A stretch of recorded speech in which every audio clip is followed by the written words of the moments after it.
Welcome to this episode of Interview with the Medium, where I chat with the wonderfully fun and vivacious Veronica Drake.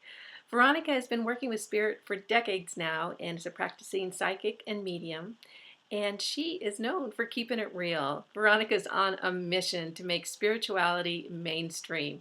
You're going to love her energy, you're going to love her stories. It's a great chat. So let's get started. All right, well, welcome, Veronica Drake. Hey, thank you for having me. I'm honored to be here. I'm so excited. I actually wore a color today because I knew that you were going to be all bright and vivacious. So I wanted to keep up with you.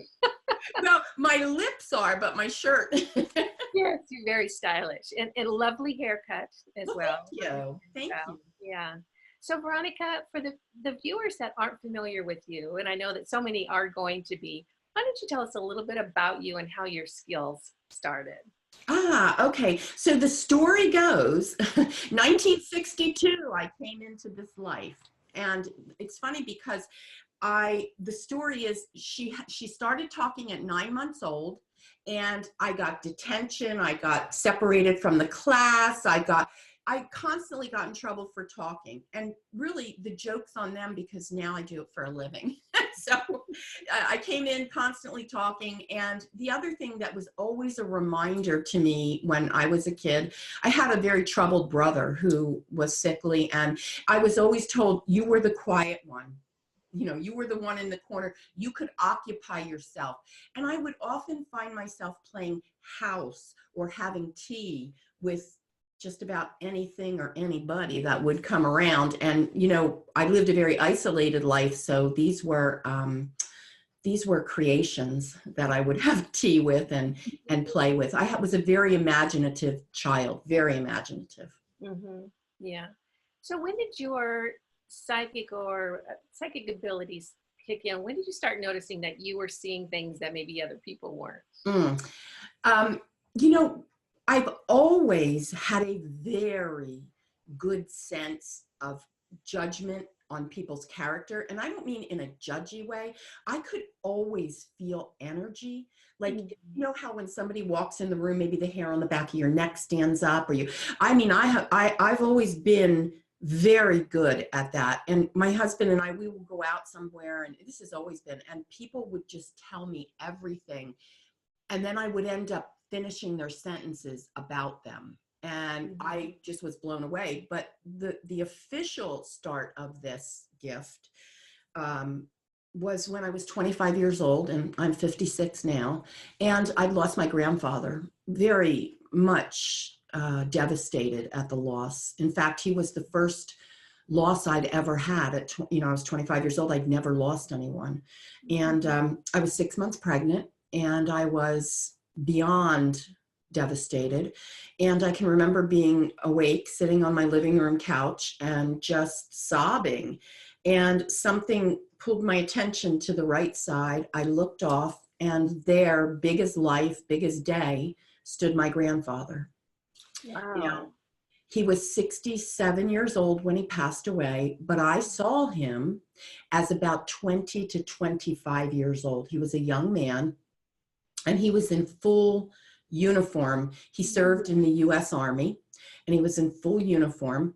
And I could hear him clear as day. And he said to me, "I'm okay. You need to take care of that little boy inside of you." Now, this was 1987, so I know I was having a little boy. But that was my first seeing, my first knowing, my first validation, if you will. Right. That's a significant event to have happen. I mean, there's a lot of mediums like you that will maybe have one or two, I see it with my eyes experiences in their whole lifetime. So I have two questions for you about that. First of all, when you said, I heard him say, was that audible? Like you heard it with your outside ear, heard it with your inside ear? And also, how did that change your perception of the world? Because all of a sudden, things looked very, very different to you about what the world is made of and who we are. Yeah. I heard him with as I now understand it, my inside ear. Okay. And so I've since learned that there are different you know, different ways to hear. Most mediums hear it with their inside ear. And that means if you and I were in the room together, you probably wouldn't hear him. It would just be something to me. Okay. So that I've come to understand over the years. And in my 20s, I was terrified of death. It started, I was 19 when I met my first husband, 20 when I got married, 21 when I had my second son, and lost my grandfather. But prior to losing my grandfather, I was terrified of death. I mean, so terrified that I would have panic attacks. And I had no reason to be terrified of death because I hadn't even lost anyone. And that's really an unusual thing for someone so young. Generally, at that age, we think we're invincible. Absolutely. I don't know if being a young mother had something to do with it and, you know, being afraid of leaving my child. But I can remember my family was always about take your nerve pill, meaning Xanax or Valium. Take your nerve pill. Don't have a feeling. God forbid, don't feel. Take your nerve pill. I mean, that was what my grandmother, you know, would say to me. So I was taking anxiety pills when I was in my 20s. And when I saw this continuation of life in front of me, something changed in me, something shifted. And I won't say I wasn't completely afraid of death anymore, but I will tell you, I became very comfortable with exploring death a little bit more, not in a macabre way, but in a, I know that there's more. And so that's where that started. Yeah. Wow, that's a really significant event. So once you saw that, and obviously it opened up your mind to, there's a whole lot more going on here than maybe people are talking about. So how did you move forward in life? And did your skills, you know, your psychic skills start coming in then? Or how did that flesh out for you or pan out for you? So that was 1987. And so I was a young mother. I was having these little babies, and I, you know, mother's instinct, that kind of stuff. Like you just kind of knew that kind of stuff. I will be honest and tell you, I never had another visitation from my grandfather. I feel like that was a once and done, and that's what it was meant to be. He was peaceful. I didn't need to see him. So that didn't happen. Life went on. I began to deal with some trauma that came from my early life. And as a result, I began to unravel emotionally, mentally. And I felt like I couldn't keep it together anymore. And then fast forward to 1996, I decided that I wasn't going to live anymore. And I was about to take my life, and I was careening my car, and I was going to smash into the side of a bridge. And it was November 1996, and it was freezing. It was exceptionally cold. We had major snow, I remember that year. And I was careening my car, and all of a sudden, my car filled up with this amazing warmth like I have never felt before. And it got so full in my car, like I felt like I had to go like this, like there's no room for me in here. And I heard, again, we've got you. We've always had you. You're going to be okay. Oh, I just got goosebumps. I do every time. Yeah. My foot was pulled, my pant leg pulled off the accelerator. I stopped my car. And of course, in true me fashion, I went, what the hell was that? And again, I just heard, just trust. I was like, whoa, like, who am I telling this to? It's 1996. I wasn't surrounded by people who like did this kind of stuff. And so I immersed myself. I mean, when I dive in, I dive in, and I just immersed myself in all things spiritual.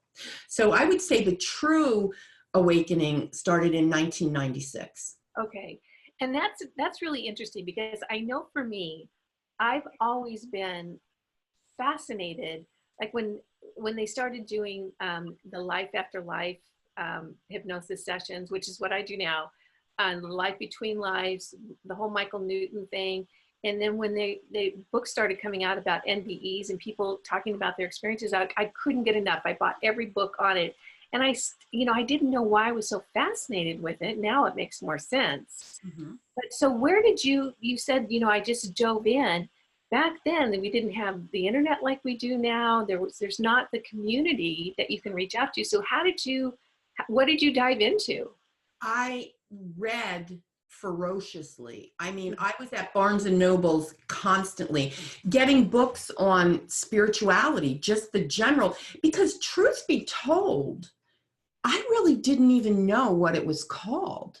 I didn't understand psychic and mediumship. I mean, you heard those terms, but it wasn't really something that was mainstream, at least not in my life.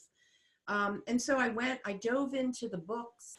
And I will say this to you, I believe that you can tell its true purpose when you don't even know how you got here. Because, Yeah.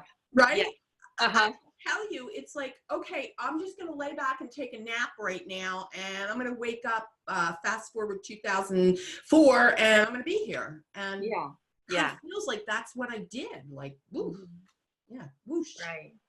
So, some of the people that I followed in the spiritual movement were Marianne Williamson, Wayne Dyer, and they didn't talk about psychic or mediumship. That wasn't their thing. It wasn't until I found, and this is so funny, I found Sylvia Brown on Montel Williams. Yeah, I remember her. Yeah.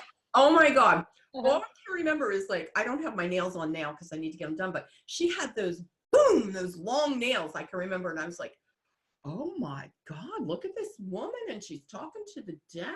Look at that, and I'm thinking, I'm like right up on Montel, right? And I'm thinking, why am I so mesmerized with her? And then, of course, I couldn't get enough Sylvia Brown. So I went and I bought every book Sylvia Brown had, reading it. And so that was my intro into it. Yeah. In physical reality, I'm sorry. This is what I wonder, and it's just that you're talking about right there, is the fascination that we have with it is maybe how spirit teaches us what's coming or helps us along the path. Because I know I've always been fascinated with it, never knew why, and then things started unfolding for me. And it sounds like it was the same path for you, because I did all, the Marianne Williamson, the Course in Miracles, Wayne Dyer, Deepak Chopra, the whole thing, couldn't get enough. And then all of a sudden it's like, oh, here I thought I was watching the movie, but now I'm in the movie. Weren't they stepping stones, though? Don't you feel in hindsight they were stepping stones? Because had we not had that foundation to know, to see that we're part of something bigger, where would we have gone with that, And so as I went through this, as I said, I'm very curious by nature. I can't just see the water come out of the spigot. I got to go knock the wall down. I got to hit the wall down. I got to find the water source. I got to know, like, it's not normal until I have dissected every inch of it. Okay. So my husband, who I love with all of my heart, I just married in the Catholic Church. Okay, people, slow down. I'm not Catholic, but I love a Catholic man. He gave me Saint Veronica as we got married. But anyway, we're sitting on the beach in Myrtle Beach in 2000. I don't know. I want to say 8, maybe. No, that was 2006. And so we're sitting on the beach, and I'm just sitting there with him. Now, he's very Catholic, okay? You don't do, okay? So I look up the beach, and I said to him, I'm going to tell you something. And he says, okay, here comes a girl, blah, blah, blah, blah, blah. And I rambled off this whole story about her, and I said, she's going to stop, and she's going to talk to us. He's like, what are you drunk? Like, what are you doing? She comes up, sure enough, dead stops right in front of us, and she starts talking. My husband's like over here, and he's like, all right, all right. All of a sudden, out of my mouth, I kid you not, all these names. I kept getting information about her, the name of the club she worked in, the guy she worked for, the boyfriend. Like, listen, my husband, he's sitting there and he's like, and he said, and after she leaves, she was there for an hour and a half. And I couldn't stop. After she left, my husband looks at me and he said, if I weren't sitting right next to you, I would never believe it. I know. Okay, so this is my question. That's an amazing story. So how does he, and you guys are very in love, obviously. Oh, yeah. How does he work with the Catholic faith and with what you do? Because I think that at times, I mean, obviously we're, spirit is spirit, but there could be some opposition there. So how does that pan out for him? I am so excited. I think I'm so excited. I'm going to wet myself. I can't stand it. Okay. Are you ready? Yeah. I brought him over. Oh, he's a convert? He's still very faithful to his religion. I have even sat down with Catholic priests and told them what I do. My husband is my biggest supporter. Mm-hmm. And he just said to me, as did the priest, I promise you, this is your gift from God. Oh. You're using it to heal, and you're helping to make the world a more loving, peaceful place. Yeah. And that's exactly right. I mean, that's exactly true. It's like, now you want to do mic drop, like, I'm out of here. That's it. Yeah. Tune in the show. Right there. Yeah. I mean, listen, when the priest said that to me, it was like, all right. What a very warm and loving thing to say, though. Oh, it is just like totally. And listen, by the way, I have nothing against the Catholic Church. I'm not religious per se. I believe in God. There's enough for everybody. I just want to see people love each other in a healthy way that doesn't involve dictation and obligation. I just needed to say that. Yeah, I hear that. Okay, so let's talk about, I know there's a lot of people watching that have recently lost someone and they might be struggling. I mean, it's a tough thing to lose someone, and it can be really, really painful.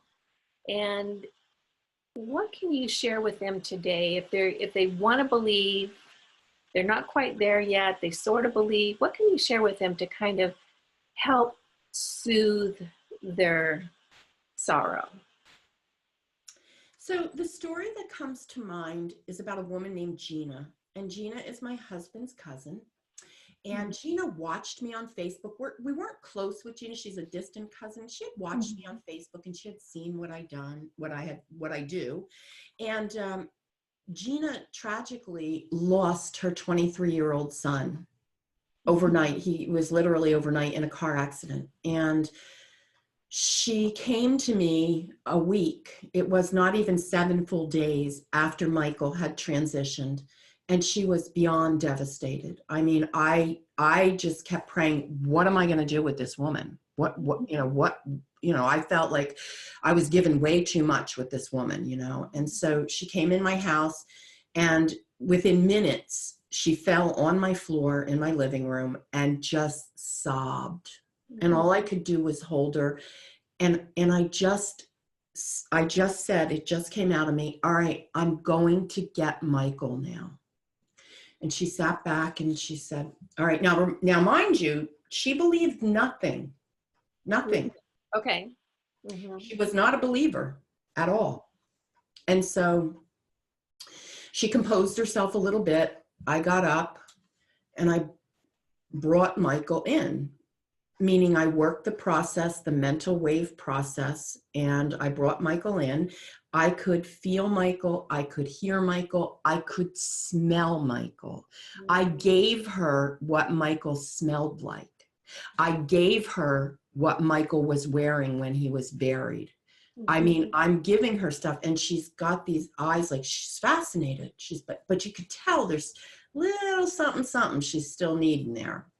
And so Michael says to me, tell her or ask her about the key. And I thought, all right, I just do what I'm told. I'm the conduit. So I said, Gina, Michael wants to know about the key. And she on her knees now, and she drops back, sits her butt on her heels, and just looks up at me and goes, "What?" And just this look of like, I don't, like she saw a ghost, I think, you know, and he wants to know what. And then he says to me, "Ask her if she found the key. Gina, did you find the key?" She starts sobbing again. And I said, "Gina, what? Tell me, clue me in. What's the story?" Mm-hmm. And she said, yesterday, the day before she'd come to my house, her and her other son were looking for the key that opened Michael's guitar case so that the brother could play Michael's guitar. Wow. And Yeah. Gina, she's coming to my house tomorrow. Gina has found a place. I don't know that you can ever completely find a place, but has found a place to put her grief while she communicates daily with her son and gets evidence herself that Mike Okay, is with her. that's fantastic. And that's exactly what my next question was going to be. So if we're talking about someone who wants to connect with their loved one in spirit, I know that you have a School of Spiritual Arts, which I'm sure that you cover that in your school. Can you give us just some little basic steps that people can utilize so that they can start feeling a little more connected to their loved ones? Sure. I'm going to tell you the biggest mistake that people make and why they can't connect. And if they can just tweak this big thing, they will find themselves connecting in a different way, in a more powerful way. When we connect, it is through our thoughts. It is through the wavelength. It is through the mind. And so when we lose someone, naturally, we are beyond devastated. We are grief stricken. Our minds are loaded with heaviness. And so the first thing that you want to do is learn how to discipline your mind. Okay. Now, a mistake that many people make is they will use meditation. Now, I agree, meditation, but a very specific kind of meditation. If I'm going to say, "Kimberly, I'm going to teach you how to connect, and we're going to go float over here, and you're going to relax and look at the clouds, and you're going to," what happens is your mind is actively looking at all that stuff. The meditation you want to do is a focused meditation. And I have a meditation called the heart cave meditation. I take you into the cave inside your heart where there is a single candle and you are focusing on the candle. Okay. You're not noticing anything but the candle. The truth is, all these thoughts are going to come in. "Oh, I got to pick this up. I got to do that. Oh, I can't do." And really what you're doing is you're disciplining the mind. Every time a thought comes in, you're bringing it back to the candle flame. Once you understand that concept, and once you can work with that, you will have a quiet mind. Because think about this, if spirit is going to talk to us through our minds, how are you going to hear them if your mind is constantly going? That's such a good point. That's such a good point. Yeah. Pivotal. It's pivotal in the communication. Okay, so they're doing the meditation. What's the next step? So once they quiet their minds, you know, to the best of their ability, don't be hard on yourself because it's going to take practice. So once you quiet your mind, you can ask them to come in, and you can ask them to give you a sign that is noticeable and acceptable to you. Okay. That's important. Okay? Because if they come in and they give you, you know, a polka dotted orange t-shirt and it has no relevance to you, you want to make it, at least in the beginning, you want to make it relevant to you. Yeah. So for Gina would ask for Michael's scent. Michael was known for wearing a cologne. Oh, okay. And so she would ask for Michael's scent. Yeah. That's so interesting. I think that it seems, with all the people I talk to, everyone seems to connect it a little bit differently. It seems to have Absolutely. a little And bit. can I just address that? Don't mean to cut you off, but I want to address that. Absolutely. Yes. I Yes. don't want to say that some mediums are better than other mediums. The truth is, every medium connects differently because every mind is unique and different. Hmm.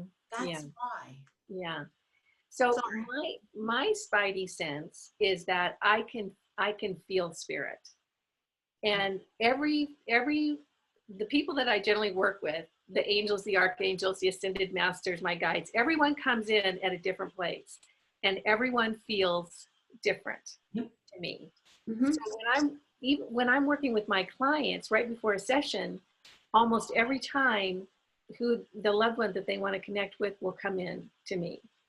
And the thing that I really would like to share is that each feels completely different. Mm-hmm.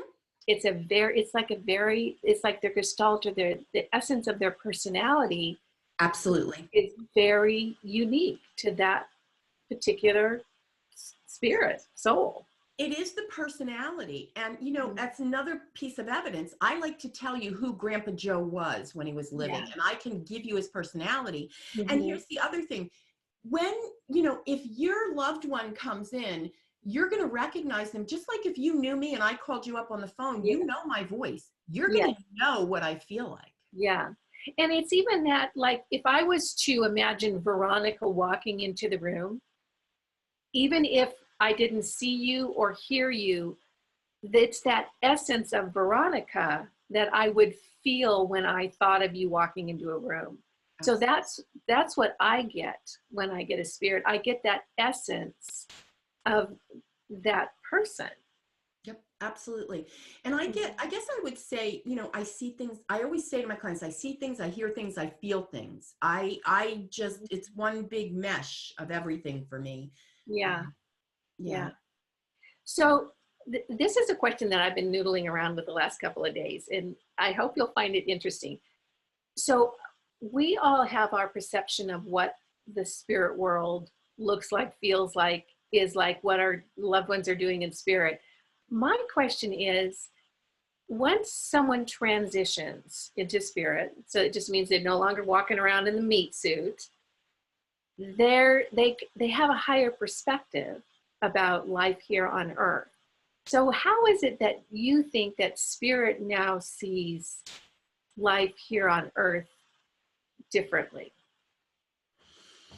Well, number one, there's no way to sugarcoat it. Life here on earth is the hardest reincarnation. It is a very hard life.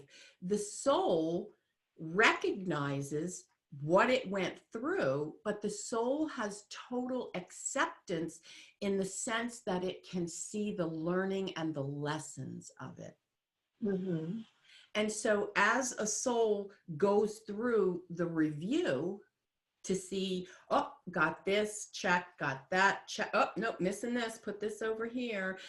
They're looking at, learning what could I have done differently in this situation that might have got this check box over here, but didn't. And so I think it's just definitely a learning perspective. And the soul also, I want to clarify that the person stays the same in the personality. Mm-hmm. And so that's never lost. That's never goes away.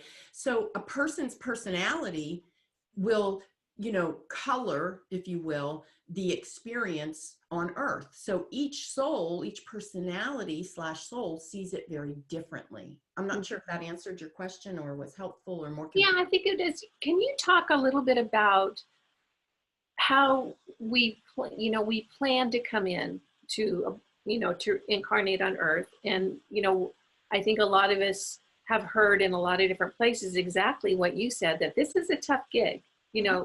Earth earth life is a tough gig. So it's a challenge. And so we make kind of a soul plan for our lifetime on the lessons that we want to learn, and we kind of engage the people in our soul group to play different roles in our life. Can you talk a little bit about what you've learned from the spirit world about coming in with those life lessons, and how that moves our soul forward in the entirety of all that is. So there is a continuum. There is a continuum of life, always, always, always. So before we were here, we were somewhere else. Maybe we were here again in a previous life, but based on what we signed up for and what we receive, we begin the process of, I call it going to soul school. And so once you cross over, I've been shown that you cross over and, okay, so you experienced this and you were this, you go into that line, and okay, you go over to that line, and it's not a bad thing. It's just, this is what your soul needs. So it goes over here and you go over here, and no, you go straight and go to the left, and I call them soul classrooms. And so you're going into your soul classroom and you're reviewing. It's as if you've taken the test. Okay. And now the teacher is reviewing the answers with you. So are you saying that Earth is the test? Yes. Okay. All right. And the happenings on Earth. Yeah. So we come in, we want to learn these lessons, but we have free will. So how do our spirit guides work with us? Or maybe how do your spirit guides work with you to kind of, I know we come in with these life lessons, and it doesn't always, from at least my perspective, it doesn't always mean that we're going to have a life that would necessarily be glamorous or easy or that sort of thing. It's all about lessons here on Earth. So how do our spirit guides work with us here to make sure we kind of stay on the path of whatever those lessons were? Can you talk about that a little? Sure. Just remember this, there is no right or wrong. Right, no exactly. There just is. We humanize it, and we say, oh, this is so crappy, this happened, and oh, this was so awful, that happened. There isn't, because the soul in any given moment is getting exactly what it needs. Okay. I will simplify it like this for you. And this is what was given to me by Spirit. We are here on Earth to align our soul with our personality. When our outside, what the world sees of us, is in alignment with the personality, ta-da. Now, Really? there are varying degrees. So Mother Teresa, we might look at her and we might say, well, she aligned her soul with her personality, but we don't know that, because maybe, underneath her breath, she was moaning and groaning about, I'm just saying, I've not looked at Mother Teresa, so I don't know what that is, but that's the whole goal here, to align the soul with the personality. Now, as far as spirit guides go, their job is to nudge us. Okay. So Veronica, you're going along, you're doing great. Maybe you could do a little bit of this, and I'm hearing it, but I'm going, no, I ain't doing that. And then maybe I'll get a nudge. And they work through other people. That's the thing. The energy of the guide will use other people, will use other situations. It could just come into the mind. I've got a thought out. A lot of times for me, it's just like, I call them random thoughts. Like, they're not random. I know they're not random. It's like, where did that come from? Yeah. And so I've learned to not ignore the random thoughts. But spirit guides must honor our free will. Angels must honor our free will. Right. So if we have a spirit guide, and I've had some spirit guides that are pretty tenacious. I mean, they just keep at me, and I'm pretty sick. So they're very diligent. I have a story about that. The other night, it was later in the evening, and I was trying to go to sleep, but I was kind of noodling over a problem, an issue that I kept moving my energy around it, but I couldn't find the solution kind of thing. And so I was trying to work it, and I kept hearing this, check your phone, check your phone, check your phone. I'm like, I'm not checking my phone. It's just like, why am I thinking about checking my phone? So I'm back to noodling the problem again, check your phone, check your phone, it's like this voice in my head. And so it's like, all right already. I literally said, all right already. I pick up my phone, it's 11:11. Always significance. I know, I know. So it's like, and I think that it's like developing a an understanding or a sense of anything, whether it's learning, learning all about coffee or learning all about a new sport or something. The more you go down that road, the more sensitive you become and the more aware you are to the nuances. And I think that that's one of the things that can really be encouraging for people when they're trying to connect with their loved ones, is that once you start in and you open up to the possibility that they will communicate and they want to communicate with you, and it just starts this magical. They really do. And may I share a quick story about my Yes. experience? Yes. I was contacted by the state police to work with them on someone who was murdered. Yeah. And I said, well, I don't know. I don't know if I can do it or not. But I sat down. It was a Skype interview because it wasn't local. And I sat and I just, all I knew was the man's, I don't even think I knew his name. Mm-hmm. I just asked, the wife was there, the widow, and I Mm-hmm. asked for him to come in. And I started, it's like I saw a movie in my head. And I just said to the detectives, I have terrible pain I get literal pain in my throat. And I feel like there's water raining down on me. And here he was shot point blank in the throat, stepping out of the shower soaking wet. So, Oh my heavens. so So here you we go. felt all that. So it goes on. So they said, but can you see how it played out? And I said, there was a woman, random, but he knew her. She was wandering around. He brought her in. She was mentally ill, clearly, and she shot him. Now, I didn't know anything. And I said, but the funny thing is, nothing was taken except the gun she shot him with, which was his own gun. And there was a skeptical detective in the room. One of them was into this, and the other detective was like, okay. I'm thinking they're going to come looking at me, but Yeah, and so I even heard her name. you did. I got her name, and they were like, yes. And the next big thing was, where's the weapon? I couldn't find the weapon. Now, I will tell you, I beat myself up. I did, and then I heard, it just isn't time to find the weapon yet. So it's going to unfold how it needs to unfold. Mm-hmm. Yeah. So I want to say, I didn't second guess myself. I didn't, and by the way, they are not validating as I'm going along. They're just like, Mm-hmm. But the telltale was the one face, like. Mm-hmm. And so I want to say, as a medium, we have what's called power. And that power, think of it as energy, okay? If you want to plug in the lamp, we get light because it has power. The way we connect to spirit is with power. If you put a battery in something and the battery drains, that something isn't going to work anymore. The same is true with mediumship. To get power, to connect, to make contact, to link, I must do self-development work. And that means I must work on me. Mm-hmm. Because that's where I get my power from.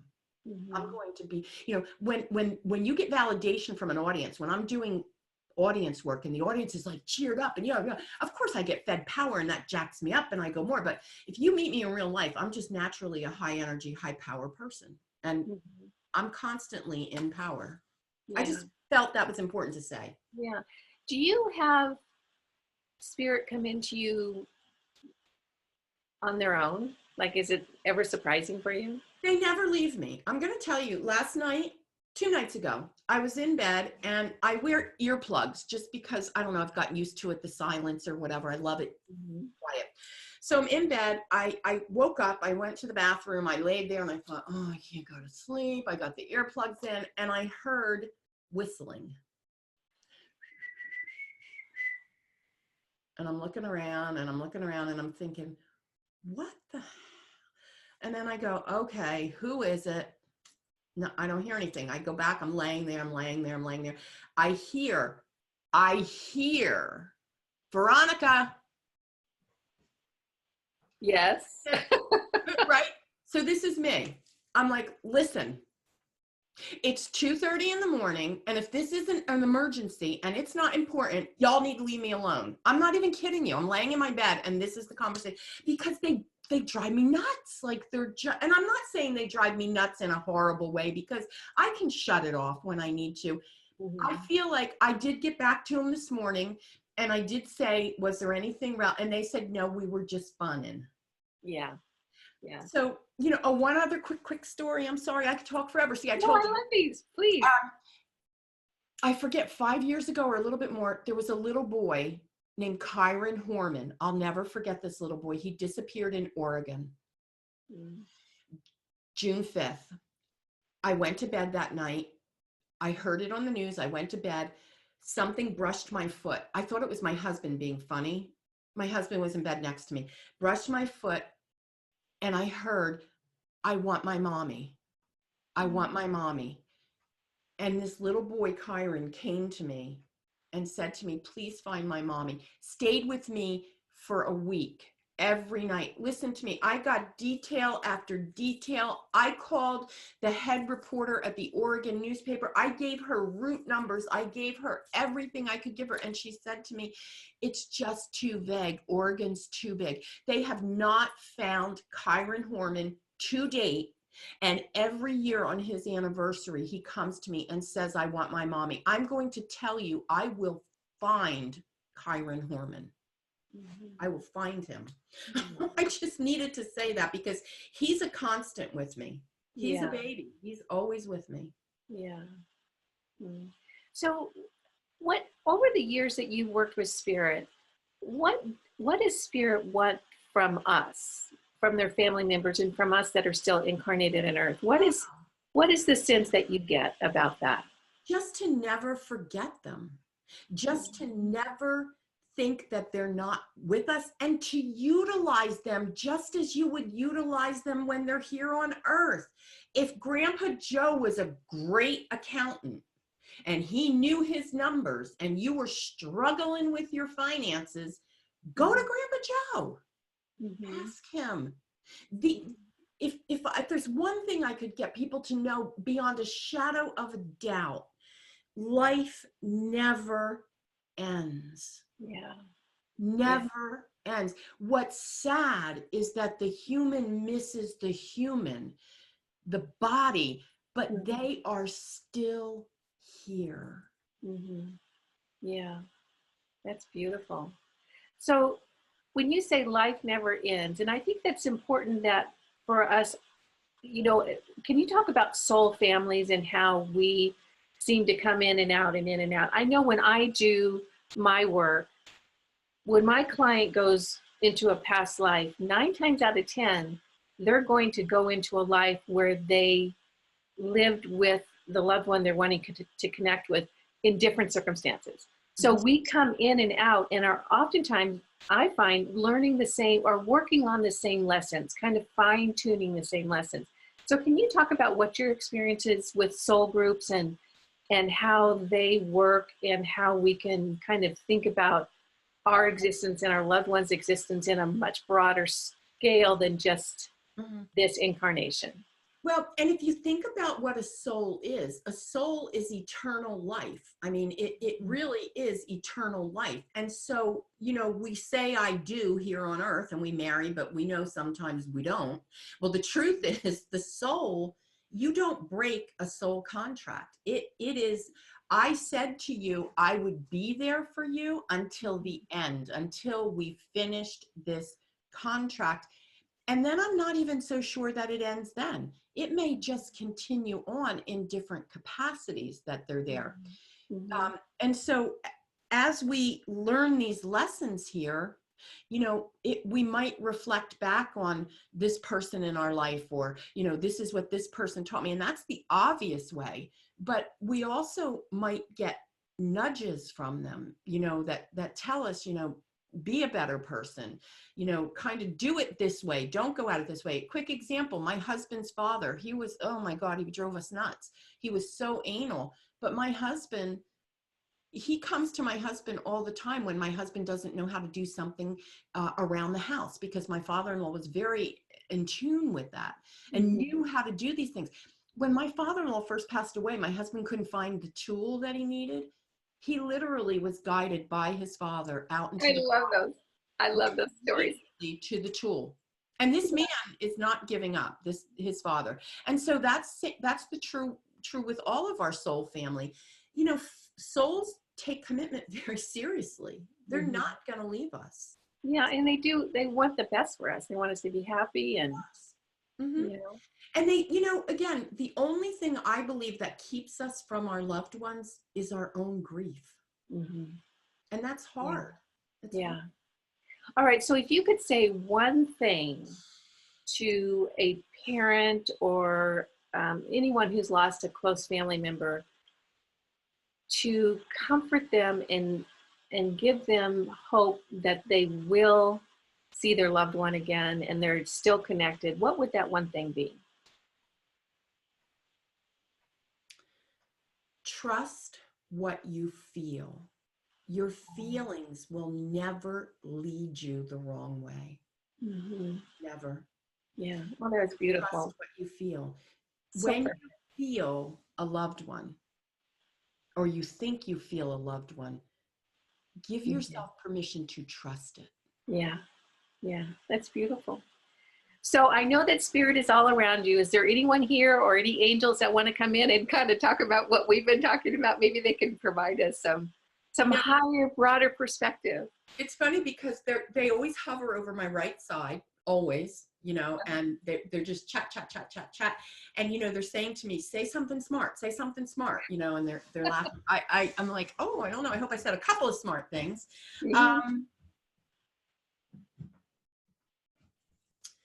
So I'm hearing that there's somebody watching this that's going to need to hear this message. Yeah, I hope so. I suffered for a very long time. You watched me suffer. You nursed me. You took care of me. You loved me unconditionally. And I want you to know, I'm going to cry, that I'm coming back to do the same thing for you, because I know you need me right now. And I hear you. Thank you. Thank you. I get very emotional because I can see the whole picture.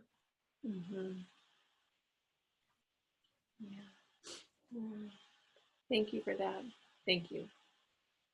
Thank you for allowing me to bring it forward, because I know somebody needs to hear that. So is there anything that you'd like to say to kind of wrap as we're wrapping up here? Something that's important that you want to share? A mission that's very near and dear to my heart is making this mainstream. Yes. Thank you. Yes. Making this as normal as peanut butter and jelly, if you will. And teaching it in a very responsible, respectable way. Yeah. And I've been given that mission, if you will. Kicking and screaming, I started the School of Spiritual Arts, and am teaching and helping to create some really awesome psychics and mediums. So I feel really blessed to be honored to do this. And I think that that's such a wonderful mission. And we were talking earlier before we hopped onto the interview about, wouldn't it be a different world if, when we were little children, if we were taught that we were infinite and eternal and part of source energy, and we were brilliant, and all these skills that you utilize in your work were just commonplace.